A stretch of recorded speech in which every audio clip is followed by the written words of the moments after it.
Hellblade marca uma estrita categoria de jogos, o drama psicológico. Lançado exclusivamente para PC e PlayStation 4, o jogo nos apresenta uma nova heroína, Senua, e aborda sobre o drama psicológico causado por sua doença mental. A equipe da Ninja Theory conseguiu captar com maestria os tormentos do universo criado por uma pessoa esquizofrênica, mostrando visões e alucinações projetadas pela mente da personagem que embalam a história do jogo. Não pense que você será jogado em uma história coerente e profunda, não teremos flashbacks sobre o passado e a todo momento duvidamos sobre o presente. A história é focada na doença da personagem e a aventura se passa dentro da cabeça de Senua. O que fica claro desde o início é que nossa personagem é uma guerreira celta que passou por traumas na vida devido à sua condição e cultura de seu povo. Mas o que culmina na abertura dessa história em particular é a invasão dos homens do norte, ou melhor, vikings. Estes eram conhecidos por suas barbáries e extrema violência com os povos que conquistavam. O amor de Senua foi uma dessas vítimas dessa barbárie. Gillion, oferecido como sacrifício a Hela, teve uma morte extremamente violenta, e Senua pretende ir aos confins de Niflheim para recuperar a alma de seu amado. O jogo aborda bastante sobre a mitologia nórdica, e à medida em que Senua vai relembrando histórias sobre homens do norte que são contadas por Druth, os desafios vão se projetando na cabeça de Senua e consequentemente na história e na tela. Sendo assim, fica claro que Senua projeta uma crença para dar veracidade e sentido ao seu tormento. Outro ponto positivo fica por conta dos dois únicos avisos que o jogo dá no início ao jogador. Um deles é que a experiência fica mais completa se o jogador utilizar fones de ouvido. A outra é no momento em que Senua é amaldiçoada e segue um aviso de que a cada derrota a maldição vai se aproximando da cabeça da personagem, e se sofrer muitas derrotas, Senua ficará completamente amaldiçoada, e você terá que começar tudo de novo. Seria interessante se o jogo colocasse mais personagens para interagir com a loucura da personagem, ver como seria a reação e interação dessas pessoas com o universo criado pela mente de Senua. Sem isso, o jogo acaba se tornando muito isolado e solitário, dando sempre a impressão de que falta algo para complementar a história. Afinal de contas, a mente de Senua é tão desolada assim? Nosso cérebro é uma ferramenta interessante, que dependendo da personalidade e do estado emocional, pode começar a enxergar padrões em tudo, forma, silhueta, rosto. E é disso que os quebra-cabeças de Hellblade se tratam, padrões que variam de acordo com o estado emocional da personagem. Como Senua está extremamente influenciada pela cultura nórdica, ela passa a procurar por silhuetas e formações de runas para seguir adiante, e isso é muito interessante dado ao fato da temática do jogo. Em contrapartida, talvez o maior ponto negativo de Hellblade esteja por conta dessa abordagem à exaustão, sendo responsável pelo maior conteúdo visto durante a jornada.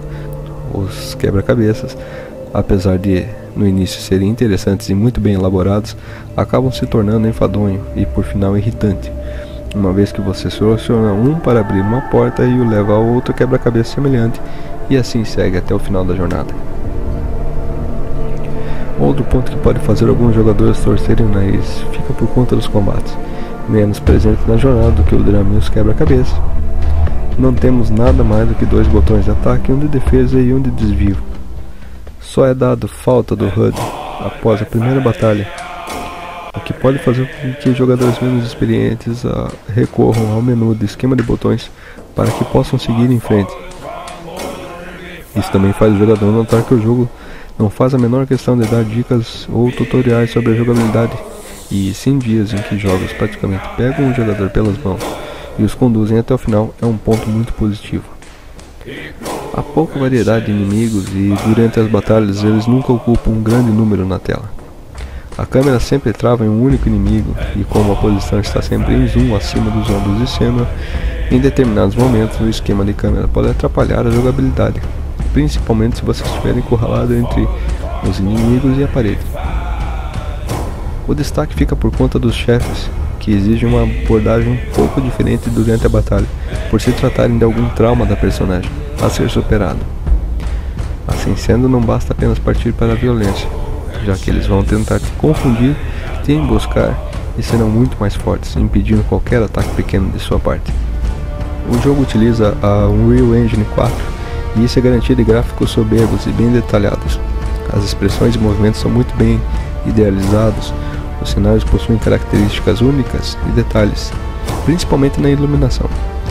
Em alguns momentos, porém, algumas texturas e detalhes parecem não ter ganho polimento adequado, e alguns recursos de desfoque, embora possam fazer parte da narrativa, acabam deixando a sensação de que foram colocados para esconder algo menos polido.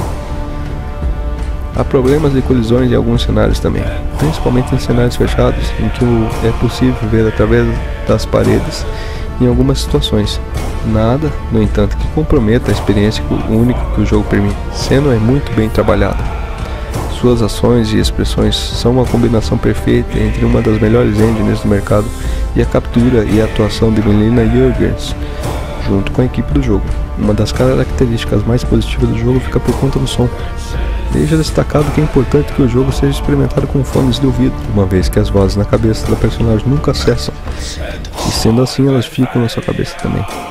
Chega em um determinado momento do jogo em que você simplesmente não vai mais aguentar ter essas vozes no ouvido, e o fará pensar seriamente em deixar o áudio apenas na TV. Talvez seja essa a experiência que a equipe queira passar, uma fração do tormento que as pessoas que ouvem vozes passam por toda a sua vida. O som dos cenários também passa uma imersão única, com detalhes de pássaros ou sussurros ao fundo, além de uma trilha sonora magnífica que está sempre presente, mesmo que você não perceba, e em momentos chaves ela se eleva para enfatizar e mostrar ao jogador que, apesar de sutil, está ali o acompanhando tão fielmente quanto as vozes na sua cabeça. Tendo isso em mente, Hellblade é um jogo curto, mas que traz algo realmente novo para a indústria, abordando de forma profunda o drama psicológico de uma personagem esquizofrênica. Tem uma história consistente e que mostra o empenho da equipe em trazer à nossa tela um pouco da realidade das pessoas que sofrem com essa doença.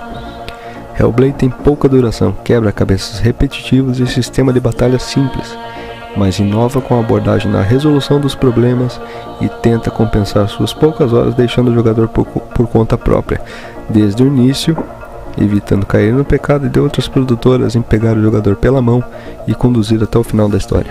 Com cenários belos, uma ótima atuação e detalhamento fazem com que Hellblade esteja entre os jogos mais bonitos graficamente na atualidade, com polimento e texturas mais detalhados. Certamente o jogo estaria entre a nata gráfica dos últimos lançamentos. A experiência é aumentada com bons fones de ouvido, não somente pelo fato da ótima trilha sonora e ambiental, mas pela experiência que é ter vozes incessantes orientando, rindo e zombando de você. É um jogo do tipo ame ou odeie, não terá ação suficiente para saciar a sede de sangue dos mais sádicos e poderá entediar muito rápido quem não é fã de quebra-cabeça, mas com certeza é um jogo com uma experiência única, principalmente ao abordar o tema de drama psicológico e a esquizofrenia da personagem, algo tão pouco compreendido pela ciência mesmo nos dias de hoje.